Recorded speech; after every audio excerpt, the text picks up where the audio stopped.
Good morning, everyone. Uh, Pretty excited today to start this live webinar. Uh, it's Good morning, everyone, and thank you for tuning in. Uh, just I'll get started here. As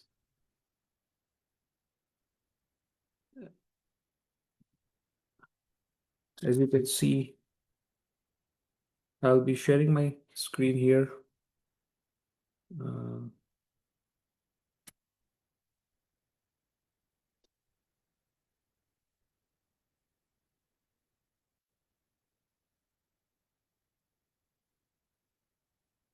So today's topic is investing in uncertain times of 2025. And we're going to talk about some of the strategies that we can use to grow and protect our wealth. So without any further ado, let's get going. What we're going to cover today. So some of today's agenda, we're going to cover a little bit about well-placed capital, what we do, how we do, some of our recent and past projects, some of the market uncertainty that we are seeing right now, as that's the main topic. And then what's the solution? What do we do when there is so much uncertainty that's going on? And then we'll talk about some of the market trends that we are seeing in 2025 and 2026. And that's how we're going to be discussing today. Just a little bit about us. Priyanka and myself, we are husband and wife. We have been doing in the real estate business for over 8 years now. And how it started is when Priyanka moved here to US, she had an IT background but wanted to do something different. And that's when we decided that let's look for different business options. And what we found is that real estate worked out to be one of the best options to do business in, considering a lot of wealthy people do that. So that's how our journey started to do to build wealth instead of earning incomes. So initially we didn't know anything about real estate. So we started with fix and flip, but even to do that, we didn't know how to build a house. We didn't know anything. So we did a course and spent a lot of money in conferences, events, and things like that. Over a year and a half, we went through different trainings. We assisted other real estate investors and learned from them. And then we started doing our first flip. And that's when things started rolling. And we did multiple flips for a few years. And that was an exciting time. After that, COVID hit. So we had to change our strategy and we started doing multifamily because I thought rentals are going to stay, whatever happens. We did many multifamily deals in New Jersey. And then once things, COVID kind of settled down, we started doing our renovation projects. And now we're doing bigger and better grounds up redevelopment projects. So that's kind of our journey. A little bit about myself. I have been with a private equity owned portfolio company, finance background, did my MBA finance here in US, and since then I've been in finance. So I'm kind of the finance side of the business, and Priyanka is more of the project management kind of with her job as well as managing all these projects that's going on. So we've been a good couple managing this business from two different angles and being strengths to the business. So this is a little bit about ourselves. Some of the compliance things that I just need to cover is investment risk, right? All investments have risk associated, so we're gonna try to minimize it, but there's always some risk involved. There is some disclaimer that past performance doesn't mean the future performance will be there, but we can learn from the trends, right? And then investor eligibility, there are some projects where only accredited investors are eligible, so we have to vet you and make sure you are eligible to invest with us. So we can do that as needed. And this is not an offer or any way of selling any product. We are just doing this presentation for knowledge purposes. So going over to our recent projects, these are some of our recent projects. One is the project we did in Roselle Park. This was a renovation project that we did, single family. We did another one in Linden, New Jersey, right? And we got another project that we did in Linden. In the past, we finished one project recently in Livingston, New Jersey. And that was a major renovation. And then currently we are doing two projects, one in Scotch Plains, which is one of the nice towns, and then one major project in Livingston, which is pretty much grounds up redevelopment. If you're interested in learning more about those projects, we are putting weekly updates on our Instagram account, and where we talk about what has happened during the week. We post some videos and some content over that. So if you're interested, definitely join our LinkedIn so you can know about what's going on there. It's pretty exciting. A couple of the multifamily projects, as I mentioned, we did in New Jersey. We have got 6 units in Roselle Park. We have got other 18 units across New Jersey in different B markets with a decent rental growth and decent growth in the property prices as well. So that's what we've been doing. We did some big multifamily projects, partnered with other investors, and did one 297 unit Spartansburg, South Carolina project. We're working on the project in Newark for 66 units. So that's where we are getting into larger multifamilies because the benefit that we're getting that is not there for small multifamilies. So that's about our past projects. This is one of our investor story. Manish Parekh, one of the initial investors who has been with us from the beginning, is a friend's friend, and he has become family now. But he was one of the initial investors, and he has been investing large sums of money with us for a long time, and we've been really grateful.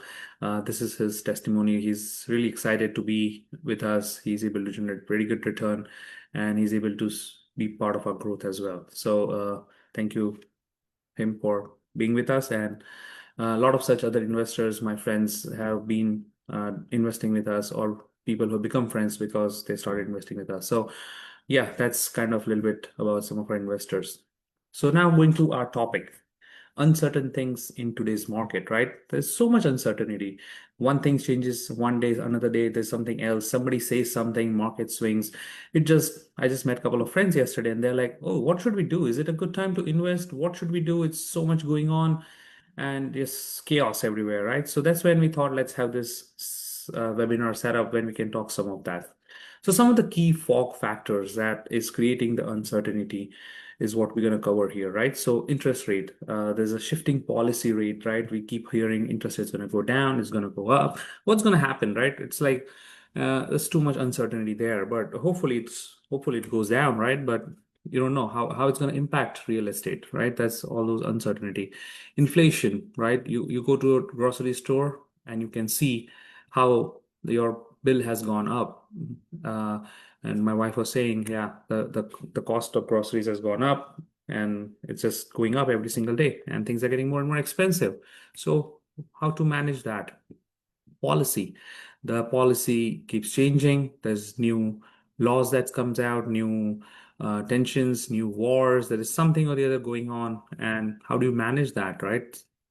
And the last one is construction inputs, right? We are into large construction business, so labor shortages, you might see some of that because of the immigration changes that we are seeing, material cost spikes because of the inflation, tariffs, import duties, and different things can impact it, right?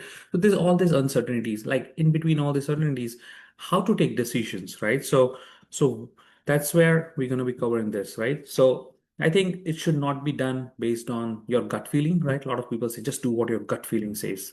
That's not how investment should be done, right? That's how you can buy your ice cream based on your gut feeling, but that's not how investment should be done because that's a serious business. So that should be done based on data. Data is what drives, right? Being in finance, that's what I run my business, and everything decisions are made based on data, not purely on gut feeling. So feeling are just signals, not the strategies, right? That's what we think about. So we're gonna cover some of the common investor biases, right? What generally the investors think.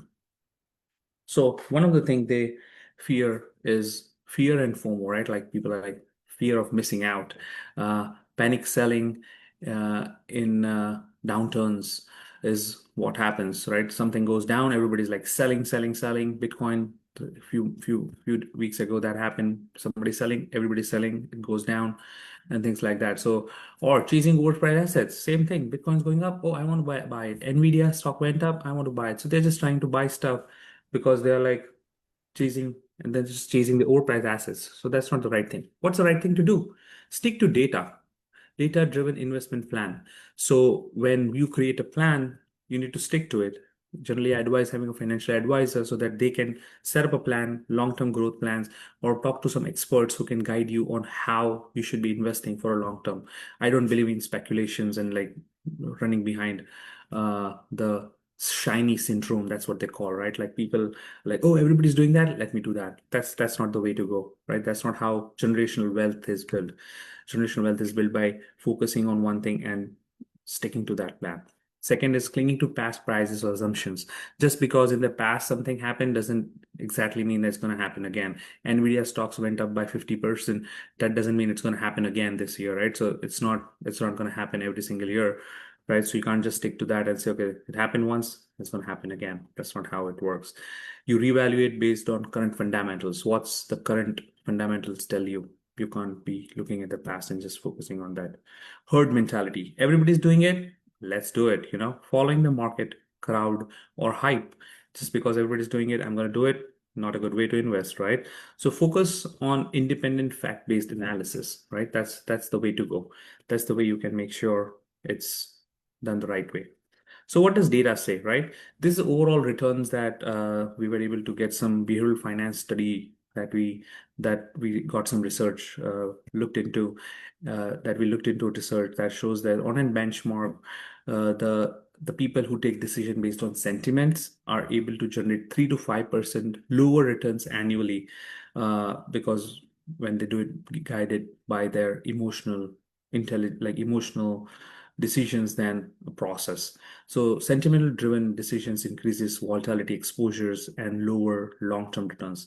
If things goes down, they sell, and when things are go up, they buy, right? So they get hit on both sides, and that's how their overall return is all generally lower than what we see on a benchmark return that you generate. So that's not the right way to do it. So instead of that, you should have a rule-based framework that protects you from taking decision based on sentiments, right? So you should do more based on rules that are set by yourself when you are in your right mindset, right?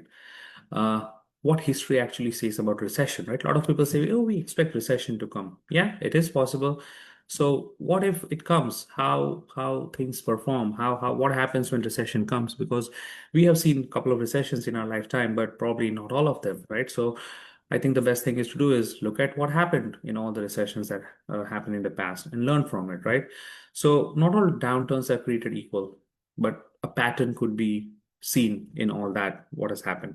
So what typically happens, right? What happens to private real estate values? So whenever recession comes, there is a lag during recession as financing tightens and transaction volume slows, right? So once the recession is, there is a lagging impact on the real estate because the transaction takes longer time and things like that.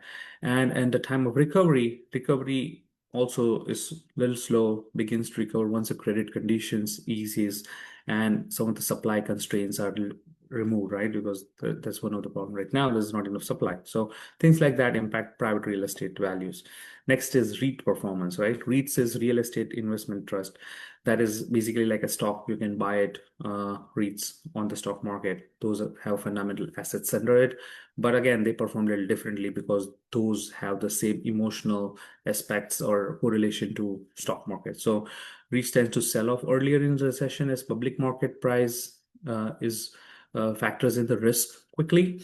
And historically it rebounds earlier than private markets when sentiments and liquidity returns, right? So because REITs generally have a good return that is associated to it because of the rentals income that is generated, and that's the cash flow. So it rebounds a little better.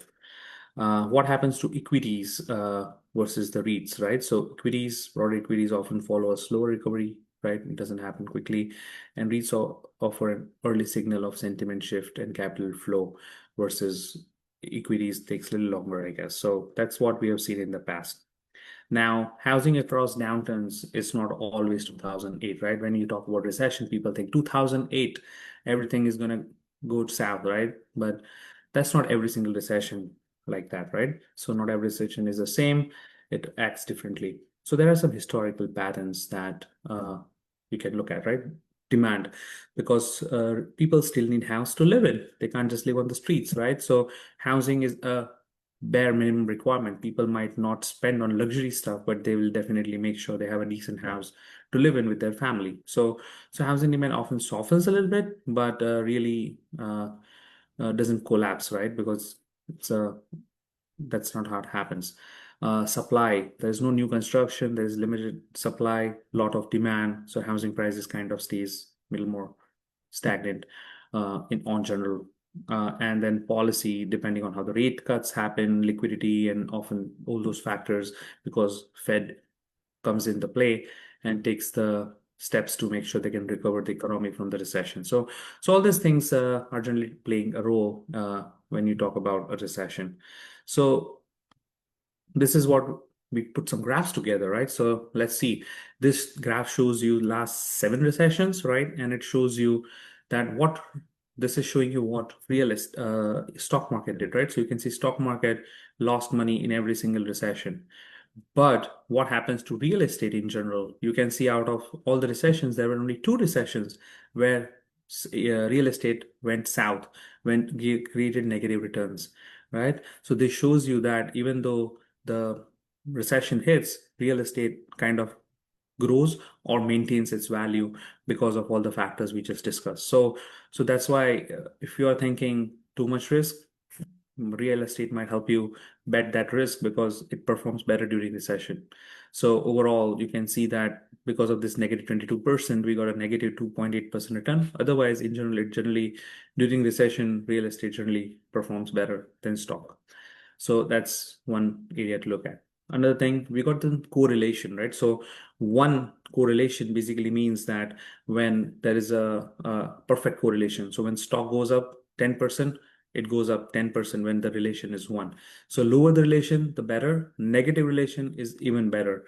So negative relation means something goes up, the other thing goes down, and when another thing goes down, this one goes up.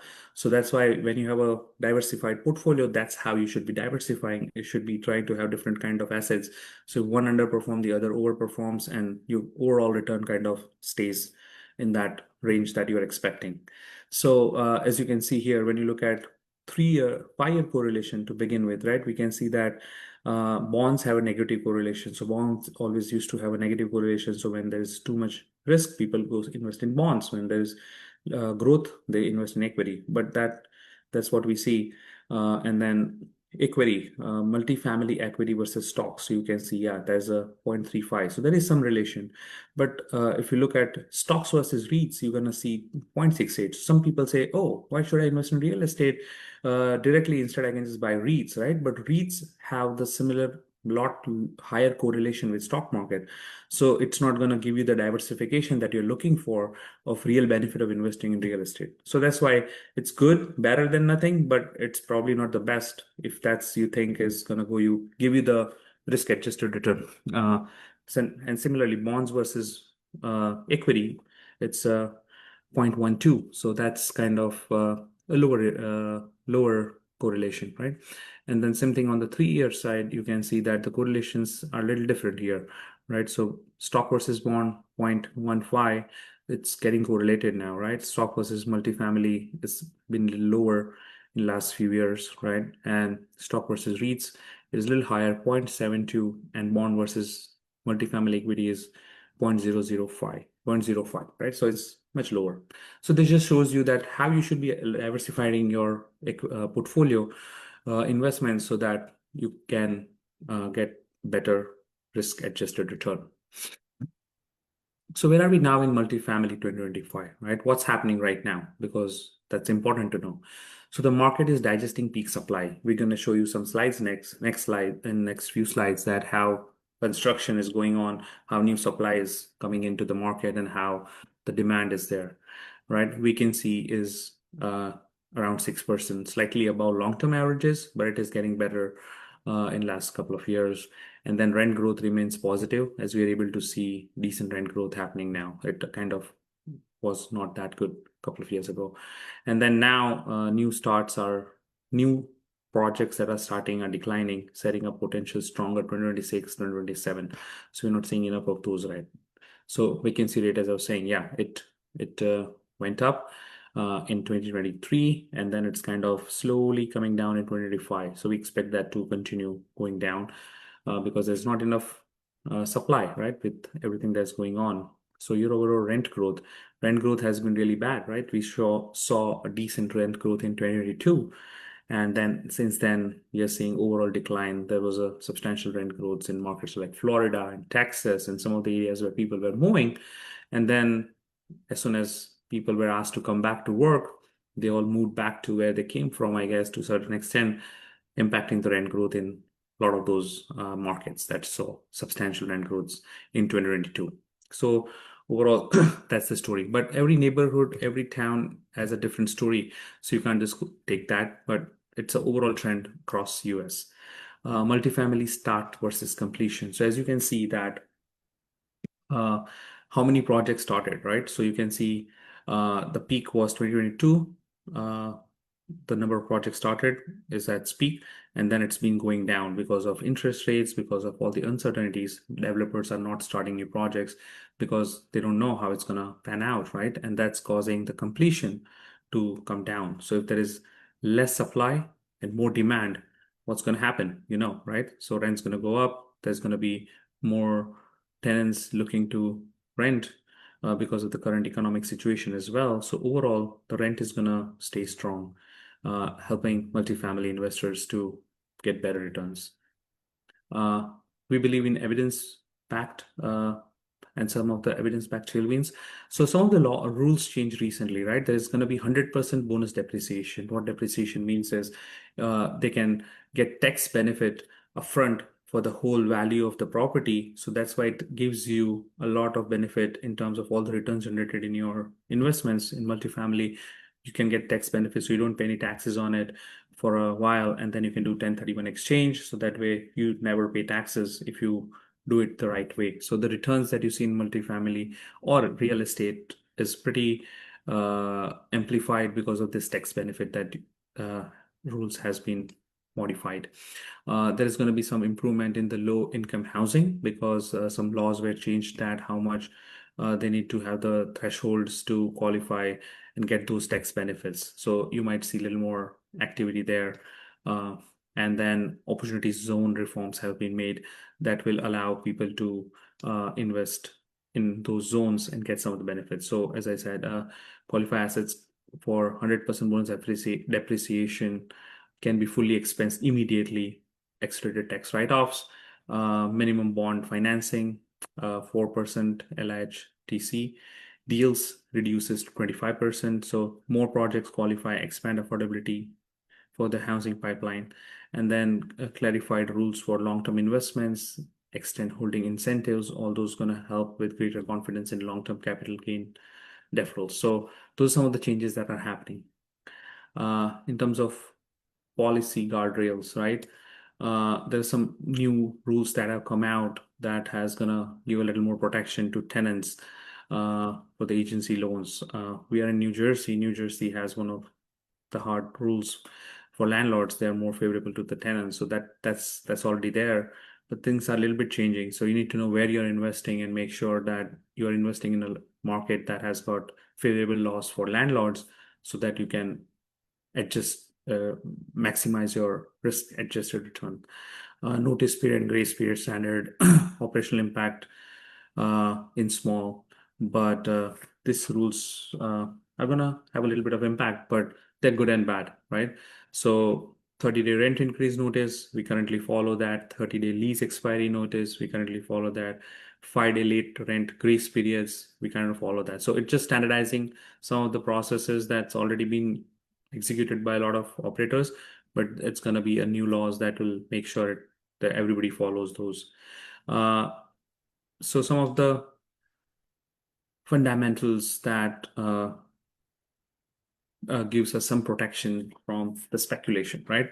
So rent growth accelerating, right? So we are expecting 1.8 to 2.2% rent growth because the vacancy is going to go down to 6.2%.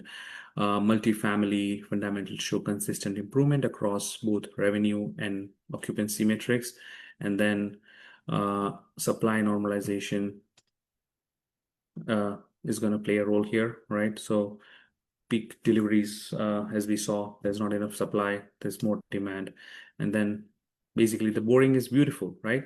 So that's what people say. Uh, what should I invest in? Don't invest in the shiny looking object. Invest in something that is boring, consistent returns, and long term, you can generate wealth over it. So that's what I would suggest people to do. Uh, we also do renovation, redevelopment projects, and those projects require a lot of capital. So there are opportunities to be part of our team and get some good returns. So it's a well collateralized loan to a single family redevelopment projects that we do. It's a coupon-driven return with lower volatility than equity investment. So it's a fixed return you generate every single month, irrespective of what happens in the market. Uh, there's a built-in downside protection through conservative underwriting and geographical diversification because we do projects in different locations, allowing investors to get some diversification there. And it's really ideal for income generating stable returns for uncertainty. So everything I said, you're still not sure what's going to happen and you still want something safe, then there are always options to get good investment opportunities to invest in some stable debt in opportunities. So that's where uh, you can invest, right? So feel free to connect with us. We can have a one-on-one call where I can talk to you about your investment goals and help you to do whatever you want. You want to buy a single family, you want to buy a multifamily in New Jersey. I can just guide you, right? Being a friend, and help you achieve your goal. Or if you want to do something with us, we are happy to have other partners and team members. You can join our investment newsletter where we talk about what's going on in the market and some of the projects that we are working on. And feel free to join our portal, right? Investor portal, where we're going to upload all the information or the knowledge that is there that can help you gain some extra knowledge of what's going on in the market right now and different things. So that's kind of high level what we're going to cover here. But I'm really happy to talk to any one of you looking at this video and help you achieve your goal. That's all from my end. I hope you guys have a rest of your weekend pretty good. And I'll happy to talk to all of you guys later. So have a nice day. Thank you. Bye.